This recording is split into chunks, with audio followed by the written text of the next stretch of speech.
బేసిక్గా ఈ సిరీస్ అనేది గతంలో టీజీపీఎస్సీ కండక్ట్ చేసిన ఎగ్జామ్స్ అన్నిట్లోంచి జిఎస్ పేపర్ నుండి ఈచ్ సెక్షన్ వైజ్ క్వశ్చన్స్ని సెగ్రిగేట్ చేసి ఎక్స్ప్లెయిన్ చేయడం జరుగుతుంది.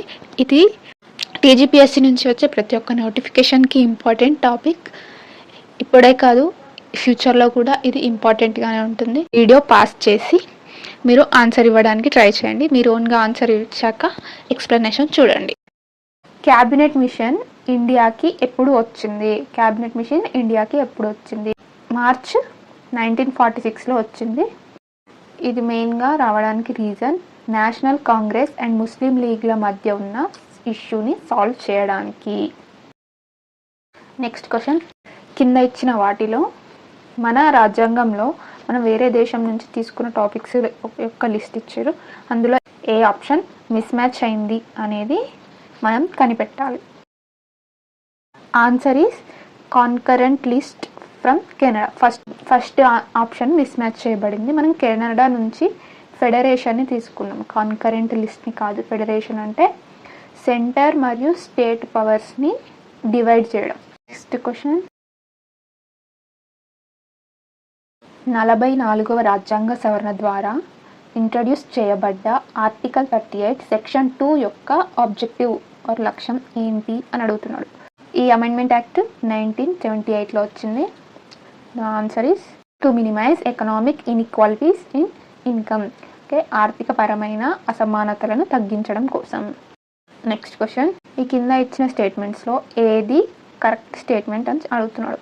నీతి Aayog's entire gamut of activities can be divided into 4 main heads. NITI Aayog యొక్క టోటల్ యాక్టివిటీస్ని మనం 4 భాగాలుగా చేయొచ్చు అని అంటున్నాడు. Next, competitive federalism is one of these 4 main heads. ఆ 4 భాగాలలో కాంపిటేటివ్ ఫెడరలిజం అనేది మెయిన్ హెడ్, ఒక పార్ట్ అని అంటున్నాడు. Answer is 2. Only statement 1 is correct. Competitive federalism అనేది నీతి ఆయోగ్ యొక్క యాక్టివిటీస్లో లేదు. మరి ఏమున్నాయి నీతి ఆయోగ్ యొక్క యాక్టివిటీస్లో అంటే design policy and program framework ఉంది. అంటే విధానం మరియు కార్యకలాపాల రూపకల్పన. తెలుగులో చెప్పాలంటే ఫోస్టర్ కోఆపరేటివ్ ఫెడరలిజం అంటే సహకార సమైక్య స్ఫూర్తి. Okay, next monitoring and evaluation, పర్యవేక్షణ మరియు మూల్యాంకనం. Next think tank and knowledge innovation hub, think tank మరియు విజ్ఞానం ఆవిష్కరణల కేంద్రం. ఇవి మాత్రమే నీతి ఆయోగ్ యొక్క యాక్టివిటీస్లో మెయిన్గా చెప్పబడే 4 హెడ్స్. నెక్స్ట్ క్వశ్చన్, రాజ్యాంగంలోని ప్రియాంబుల్లో లేని విషయం ఏంటి అని అడుగుతున్నాడు. ఈ 4 ఏది మన ప్రియాంబుల్లో లేదు అని అడుగుతున్నాడు. మోనోకల్చరల్ రిపబ్లికా, సోవేరియన్ అండ్ సోషలిస్టా, సెక్యులర్ అండ్ రిపబ్లికా, liberty, equality and fraternity. Answer is monocultural republic. Monocultural republic అంటే ఒక దేశంలో ఒకే రకమైన కల్చరల్ పీపుల్ ఉండడం, అంటే ఒకే రకమైన కల్చర్ని అందరూ పాటించడం. కానీ మనది ఏంటి? భిన్నత్వంలో ఏకత్వం. నెక్స్ట్ క్వశ్చన్, పంచాయతీరాజ్కి సంబంధించిన మ్యాటర్స్ ఇచ్చిండు, వీటిని మనం మ్యాచ్ చేయాలి. క్యాస్ట్ సిస్టమ్ అంటే ఏంటి? రిజర్వేషన్స్ ఇన్ పంచాయతీరాజ్ ఇన్స్టిట్యూషన్స్, గ్రామ సభ, last one 3 tier structure of Panchayati Raj institutions. So ఈ 4 గురించి అడుగుతున్నాడు. Answer is 2. క్యాస్ట్ సిస్టమ్ అంటే అండి inherited occupations and social status, అంటే వారసత్వంగా వచ్చిన వృత్తులు లేకపోతే సామాజికంగా ఉండే సిచ్యువేషన్ ఆధారంగా వచ్చే ఒక స్థాయి అన్నమాట. రిజర్వేషన్స్ అంటే మెయిన్లీ ఎస్సీ, ఎస్టీ అండ్ ఉమెన్కి సీట్లు రిజర్వ్ చేయడానికి ఒక రాజ్యాంగం ఇచ్చే ఒక ఆదేశం లాంటిది. గ్రామ సభ అంటే ఒక పునాది లాంటిది. విలేజ్లో ఉన్న అందరు ఓటర్స్ దీని కిందకి వస్తారు. 3 టైర్ స్ట్రక్చర్ అంటే మన పంచాయతీరాజ్ సిస్టంలో 3 లెవెల్స్ ఆఫ్ స్ట్రక్చర్ ఉంటుంది. ఫస్ట్ వన్ గ్రామ పంచాయతీ, అది విలేజ్ లెవెల్లో ఉంటుంది. పంచాయతీ సమితి బ్లాక్ లెవెల్లో ఉంటుంది. జిల్లా పరిషత్ డిస్టిక్ లెవెల్లో ఉంటుంది. Next question, 1935 government of India యాక్ట్లో లేని విషయం ఏంటి అని అడుగుతున్నాడు. ఓకే, ఈ 4 ఫీచర్స్లో ఏది ఆ యాక్ట్లో లేదు? Diarchy at centre, provincial autonomy, diarchy at provinces, supremacy of British parliament. So ఏది లేదు అంటే డయార్కియేట్ ప్రావిన్సెస్. ఈ యాక్ట్ ద్వారా సెంట్రల్లో డయార్కీ సిస్టమ్ని స్టార్ట్ చేశారు, ప్రావిన్సెస్లో కాదు. క్వశ్చన్, 73rd అమెండ్మెంట్ 73వ రాజ్యాంగ సవరణకు సంబంధించిన విషయం ఏంటి ఈ 4లో అడుగుతున్నాడు. పంచాయతీ రాజ్ సిస్టమ్. ఓకే, ఈ 4లో ఏది correct answer? Panchayati raj system. దీనిని మనము ఆర్టికల్ 243లో 11వ షెడ్యూల్లో చేర్చాం. నెక్స్ట్ క్వశ్చన్, ఆర్కిటెక్ట్ ఆఫ్ 3-టైర్డ్ పంచాయతీ రాజ్ సిస్టమ్ అని ఎవరిని అంటారు? It is BR Mehta. 3-టైర్ పంచాయతీరాజ్ సిస్టమ్ని ఫస్ట్ బల్వంత్ రాయ్ మెహతా కమిటీ 1957లో ప్రపోజ్ చేసింది. తర్వాత నెహ్రూ గారు దీన్ని రాజస్థాన్లో స్టార్ట్ చేశారు. మన రాజ్యాంగం యొక్క హిందీ వర్షన్ని క్యాలిగ్రఫీ అంటే హ్యాండ్ రిటన్ ఫార్మాట్లో ఎవరు రాసిర్రు అని అడుగుతున్నారు. ఈస్ వసంత్ కృష్ణన్ వైద్య. ఈ క్వశ్చన్లో మనకి రాజ్యాంగంలోని కొన్ని షెడ్యూల్స్ని ఇచ్చారు, మనం వాటిని మ్యాచ్ చేయాలి. 3rd షెడ్యూల్లో ఏముంది అంటే mainly forms of oaths or affirmations. Okay, ప్రమాణ స్వీకారం అండ్ ధృవీకరణ లాంటివి ఉంటాయి. 7th షెడ్యూల్లో ఏముంది? యూనియన్ అండ్ స్టేట్కి మధ్య పవర్స్ని డివైడ్ చేయడం. 3rd ఆప్షన్ ఉందిగా, allocation of powers and functions అని. 9th షెడ్యూల్లో ఏముంది?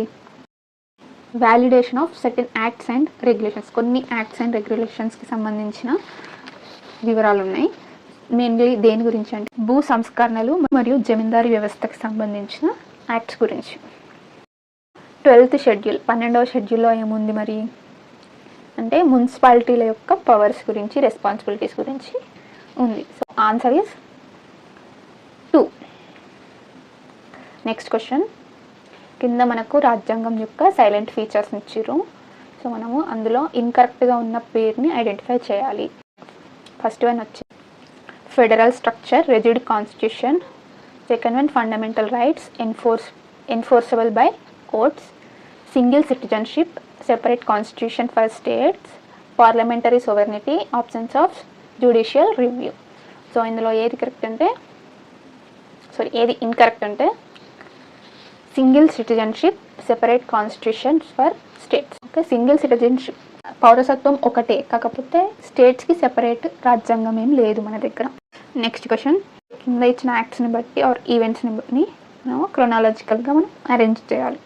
First introduction of national food security act. దాని తర్వాత వచ్చింది మనకి launch of Swachh Bharat Abhiyan, clean India mission. దాని తర్వాత implementation of Aadhaar for social security measures. Okay, 14th questions చూసుకుంటే ఇక్కడ కొన్ని అమెండ్మెంట్స్ రాజ్యాంగ సవరణల గురించి ఇచ్చారు, మనం దాన్ని మ్యాచ్ చేయాలి. 13th అమెండ్మెంట్ 13వ రాజ్యాంగ సవరణ, ఇది దేని గురించి అంటే నాగాలాండ్ స్టేట్ గురించి. 18వ రాజ్యాంగ సవరణ, ఇది దేని గురించి అంటే క్లారిఫైడ్ ఏ స్టేట్. ఓకే, స్టేట్ అనే పదానికి సంబంధించిన క్లారిఫికేషన్ ఇచ్చింది ఇందులో. 39వ రాజ్యాంగ సవరణ, ఇందులో ఏముంది అంటే ఇది ఎమర్జెన్సీ టైంలో ఇచ్చారు. ఇందులో ఏముంది అంటే ప్రెసిడెంట్, స్పీకర్, ప్రైమ్ మినిస్టర్కి సంబంధించిన ఎలక్షన్స్ని మనము కోర్టులో ఛాలెంజ్ చేయకూడదు అని ఉంది. తర్వాత 52nd అమెండ్మెంట్. ఓకే, 52వ రాజ్యాంగ సవరణ, ఇది దేని గురించి అంటే anti defection law. Anti defection law అంటే గెలిచిన ఎంపీలు, ఎమ్మెల్యేలు కానీ పార్టీ మారడానికి సంబంధించిన లా అన్నమాట. సో పార్టీ ఫిరాయింపుల చట్టం అంటారుగా అది. Next question, the rule of law అనేది ఏ ఆర్టికల్లో ఉంది అని అడుగుతున్నాడు. Okay, it is in the article 14 అంటే చట్టం ముందు అందరూ సమానులే అని చెప్పే ఆర్టికల్. నెక్స్ట్ క్వశ్చన్, ఆదేశిక సూత్రాలకు సంబంధించింది అంటే డైరెక్టివ్ ప్రిన్సిపల్స్. సో దానికి సంబంధించిన ఆర్టికల్స్ ఇచ్చారు, ఆ ఆర్టికల్స్ని ఆ డైరెక్టివ్ ప్రిన్సిపల్స్ తోటి మనం మ్యాచ్ చేయాలి. ఆర్టికల్ 42 దేనికి సంబంధించింది? ప్రసూతి ఉపశమనం అంటే మెటర్నిటీ రిలీఫ్ కోసం ఇచ్చారు. సో డెలివరీ అయిన లేడీస్కి వర్క్ ప్లేస్లో సెక్యూర్ కండిషన్స్ ఉండేలాగా చూసుకోవాలి అని ఈ ఆర్టికల్లో ఉంది. Next article 47. ఈ ఆర్టికల్లో ఏముంది? To raise the level of nutrition and the standard of living and to improve public health. So పౌష్టికాహారం జీవన పరిమాణాన్ని పెంచడం కోసం అండ్ పబ్లిక్ యొక్క హెల్త్ని పెంచడం కోసం. Next article 43. ఇందులో ఏముంది? వర్కర్స్కి కనీస జీవన పరిమాణాలు అంటే for decent and standard life అందించగలిగే స్థాయి జీతం వచ్చేలా చూడడం. ఆర్టికల్ 51 అంతర్జాతీయ శాంతి భద్రతల గురించి, okay, international peace and security గురించి. So answer is option 1. Next question. ఈ క్వశ్చన్లో మనకి ప్రెసిడెంట్ యొక్క ఇంపీచ్మెంట్ గురించి ఉంది. ఏ ఆర్టికల్లో ఉంది అని అడుగుతున్నాడు. ఇంపీచ్మెంట్ అనేది ఏ ఆర్టికల్లో ఉంది? It is in article 61. So దీని ప్రకారం ప్రెసిడెంట్ మీద ఛార్జెస్ అనేవి ఏదైనా ఒక సభలో, రాజ్యసభ, లోక్సభలో 14 రోజుల ముందు ప్రియర్ నోటీస్తో పెట్టాలి. ఆ తర్వాత ఏ సభలో అయితే పెడతామో ఆ సభ కాకుండా ఇంకో సభ ఉంటుంది కదా, లోక్సభలో పెట్టాము, లోక్సభలో ఛార్జ్ పెడితే రాజ్యసభ ఒక ఎంక్వైరీ కమిటీని వేస్తుంది. ఇన్ కేస్ రాజ్యసభలో ఫస్ట్ ఛార్జ్ పెడితే లోక్సభ ఒక ఎంక్వైరీ కమిటీని వేస్తుంది. ఈ ఎంక్వైరీ కమిటీ ఆ ఛార్జెస్ నిజమా కాదా అని ఎంక్వైరీ చేస్తుంది. 2 సభల్లో కూడా 2/3 మెజారిటీ తోటి ఆ ఇంపీచ్మెంట్ ఛార్జెస్ అనేవి పాస్ అయితే ప్రెసిడెంట్ యొక్క పదవి తొలగించబడుతుంది. ఏ రాజ్యాంగ సవరణ ద్వారా ఓటింగ్ ఏజ్ని 18 yearsకి తగ్గించారు? ఇట్ ఈస్ 61 అమెండ్మెంట్, 61వ రాజ్యాంగ సవరణ. మరి అంతకుముందు ఎంత ఉండే ఓటింగ్ ఏజ్ అనేది కామెంట్స్లో మెన్షన్ చేయండి. Next question. ఇక్కడ కొన్ని పేర్స్ ఇచ్చిర్రు, అందులో ఏది ఇన్కరెక్ట్గా మ్యాచ్ చేయబడింది అని అడుగుతున్నాడు. First option, Indian constitution provides for dual citizenship. 42nd amendment known as mini constitution. Article 370 related to right to education. 74th amendment establishes fundamental duties అని అంటున్నాడు. ఇందులో ఏది కరెక్ట్ ఆప్షన్ అంటే second option is correct. Mini constitution అని 42వ రాజ్యాంగ సవరణను అంటారు. మిగిలిన options చూసుకుంటే రైట్ టు ఎడ్యుకేషన్ అనేది ఆర్టికల్ 21లో ఉంటుంది. ఆర్టికల్ 370 అనేది జమ్మూ కాశ్మీర్ యొక్క స్పెషల్ స్టేటస్ గురించి చెప్తుంది. అండ్ ఈ ఫస్ట్ ఆప్షన్ ఉందిగా, ఒక్కటే సిటిజన్షిప్ ఉంటుంది మన ఇండియాలో. నెక్స్ట్ 74వ సవరణ, ఇది దేనికి సంబంధించిందంటే అర్బన్ లోకల్ బాడీస్కి కాన్స్టిట్యూషనల్ స్టేటస్ ఇవ్వడం గురించి. నెక్స్ట్ ఫండమెంటల్ డ్యూటీస్ అనేవి మనకి 42వ రాజ్యాంగ సవరణ ద్వారా చేర్చారు. కింద 2 స్టేట్మెంట్స్ ఇచ్చిండు. సో దానికి సంబంధించి ఏ ఆప్షన్ కరెక్ట్ అని అడుగుతున్నాడు. On 25 March 2021 the Insurance Amendment Act 2021 was notified, allowing up to 100% foreign investment into the insurance sector under the automatic route. Next statement, in 2021 the Ministry of Finance notified the Income Tax 31st Amendment Rules 2021 ending retrospective taxation of cross border investment. రెండింటికి సంబంధించి ఏ option correct అంటే answer is 4.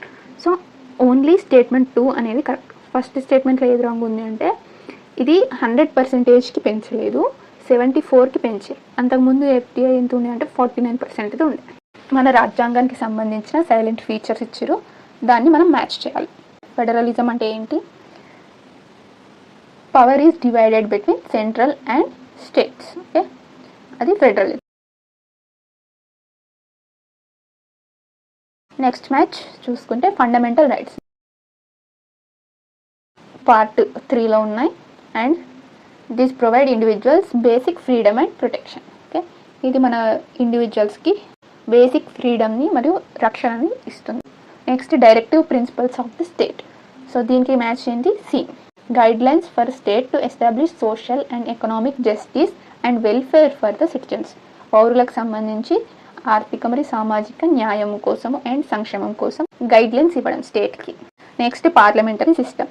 Parliamentary system అనేది ఇది ఒక government form. మన పరిపాలనకు సంబంధించిన responsibility అంతా దీనికి సంబంధించింది. So option is D. దీనికి హెడ్ ఎవరు? Prime minister. 22nd క్వశ్చన్ చూసుకుంటే ఈ కింద ఇచ్చిన 4 ఏది కాన్స్టిట్యూషన్లో లేని ఫీచర్ అని అడుగుతున్నాడు. ఓకే, సెక్యులరిజమా, పార్లమెంటరీ సోవర్నిటీయా, సింగిల్ సిటిజన్షిప్పా, జ్యుడిషియల్ రివ్యూనా? It is parliamentary sovereignty. అంటే పార్లమెంట్ ఇదే టోటల్ సుపీరియారిటీ అన్నమాట ఈ ఆప్షన్ ప్రకారం. కానీ మన దేశంలో పార్లమెంట్ యొక్క సుప్రీమసీ ఉండదు, రాజ్యాంగం యొక్క సుప్రీమసీ ఉంటుంది. Next question. ఈ క్వశ్చన్లో మనకు కొన్ని రాజ్యాంగ సవరణలు ఇచ్చిర్రు, అందులో ఏది కరెక్ట్గా పేరు చేయబడింది అనేది చెప్పాలి. Answer is 73rd Amendment Act panchayati raj institution. 73వ రాజ్యాంగ సవరణ ద్వారా పంచాయతీరాజ్ సిస్టమ్ని ఇంట్రొడ్యూస్ చేసిర్రు. ఇదొకటే కరెక్ట్ ఆప్షన్. మరి మిగిలిన ఆప్షన్స్ గురించి చూస్తే సిక్కింని పూర్తిగా ఒక స్టేట్ లాగా చేసింది 36వ రాజ్యాంగ సవరణతో, నాట్ 25th. ఓకే, 25th రాజ్యాంగ సవరణ కాదు, 36వది. 10% reservation for economically weaker sections అనేది మనకి 103వ రాజ్యాంగ సవరణతో ఇంట్రడ్యూస్ చేసిర్రు. ఓకే, మరి 92nd అమెండ్మెంట్ యాక్ట్లో ఏముంది అని అంటే ఇది టోటల్గా లాంగ్వేజ్ గురించి ఉంది. కొన్ని లాంగ్వేజెస్ని మన రాజ్యాంగంకి యాడ్ చేసిర్రు. లైక్ బోడో, డోంగ్రీ, మైథిలి, సంతాలి ఇవన్నిటిని యాడ్ చేసిర్రు.